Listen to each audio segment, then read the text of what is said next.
L'histoire du jeune enfant qui a créé Starbucks. Tout le monde connaît la marque Starbucks. Et pour cause, elle compte plus de 16 000 points de vente à l'heure actuelle. C'est une marque qui est présente dans 50 pays. Ce n'est pas parce que vous n'êtes pas amateur de café que vous ne la connaissez pas. En effet, elle propose aussi du thé et du chocolat chaud. Sans oublier que de nombreuses pâtisseries peuvent aussi vous attendre. Bref, il y en a pour tous les goûts. Mais savez-vous vraiment d'où vient Starbucks ? C'est ce que nous allons découvrir dans cette vidéo. Starbucks est né de 3 créateurs différents. 2 professeurs, Zev Siegel et Jerry Baldwin, ainsi qu'un écrivain, Gordon Booker. Les 3 hommes ont toujours été amateurs de bon café. En effet, ces derniers passaient vraiment du temps à déguster différents types de café, ce qui était devenu une passion plutôt qu'autre chose. D'ailleurs, ils sont très inspirés par une connaissance qu'ils ont en commun, Alfred Pitt, qui a lui-même créé Pitt's Coffee & Tea en 1966. Il faudra attendre 1971 pour que le premier Starbucks, qui n'est autre qu'un commerce de café, ouvre ses portes à Seattle. En effet, très inspirés par Alfred Pitt, les 3 hommes ont tout simplement décidé de se lancer et de voir ce que cela pourrait donner. Ils voulaient vraiment créer une marque qui parle à tous, mais avant tout aux amateurs de café.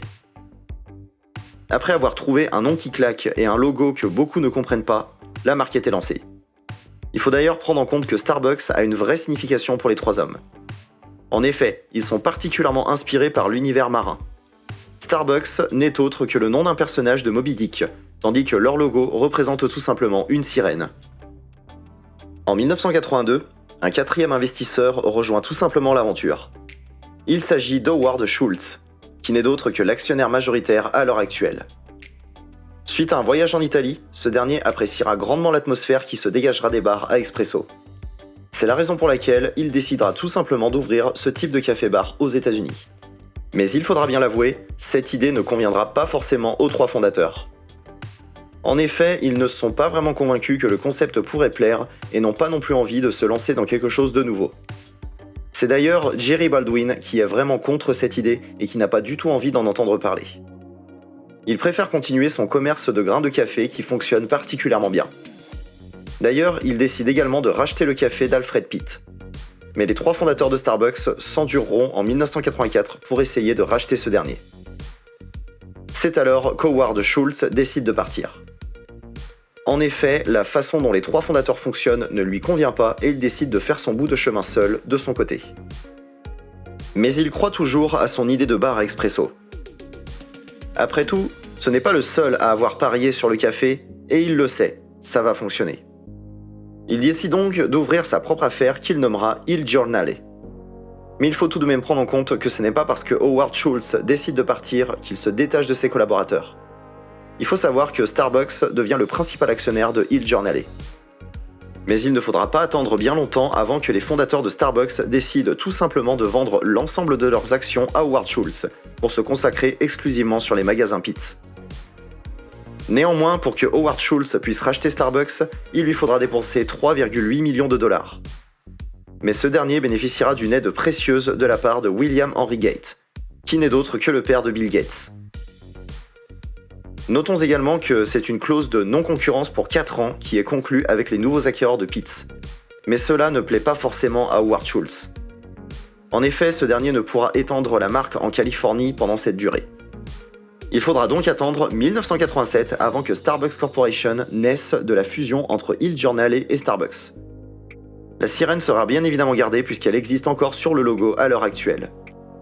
Mais il faudra tout de même prendre en compte que la couleur marron d'origine sera tout simplement remplacée par la couleur verte que l'on connaît à Il Giornale. C'est à ce moment-là qu'Howard Schultz devient le CEO de la marque Starbucks. Il décidera également de revoir la décoration de ses bars expresso afin que cette dernière corresponde davantage à sa vision du projet. Bien évidemment, il accueillera également la vente de café en grains et décide de tous les nommer Starbucks. Ainsi, tout est clair dans la tête des personnes qui entreront dans ce bar expresso. Mais bien que nous connaissons Starbucks et l'ampleur que la marque a, à l'heure actuelle, il est parfaitement possible de prendre en compte qu'au départ, le succès n'était pas vraiment présent. Le succès sera limité et les clients ne seront pas vraiment emballés par le concept lui-même. Néanmoins, la marque n'abandonne pas et fera fonctionner coûte que coûte ses 28 cafés entre 1988 et 1992. En 1989, bien que l'activité de Starbucks ne soit pas à son sommet, Jeffrey H. Brotman, fondateur de Costco Wholesale Corporation, rejoint le comité de direction ainsi que Greg Foley et James Shannon. Ce sont deux des investisseurs initiaux de la marque. Les cafés sont principalement ouverts dans les régions de Chicago, Portland, Seattle et Vancouver. Notons également que l'enseigne clôt sa première année fiscale positive depuis son rachat. 1991 est une année marquée par l'entrée de la marque en Californie et par l'introduction d'un système de stock option, surnommé Beanstalk. En 1992, la clause de non-concurrence enfin arrive à son terme. Howard Schultz peut débuter sa nouvelle conquête en commençant par San Francisco. En effet, il faut rappeler que pendant 4 ans, la marque Starbucks n'a pas pu s'implanter en Californie. La chaîne compte alors 165 enseignes. Cette même année, le groupe entre au Nasdaq et s'associe à Barnes & Noble, une importante chaîne de librairies aux États-Unis. En 1996, Starbucks continue son expansion en s'exportant en Asie. En effet, le fondateur de l'entreprise veut voir les choses en grand et fera tout pour arriver à ses fins. La chaîne ouvre son premier café à Tokyo, au Japon.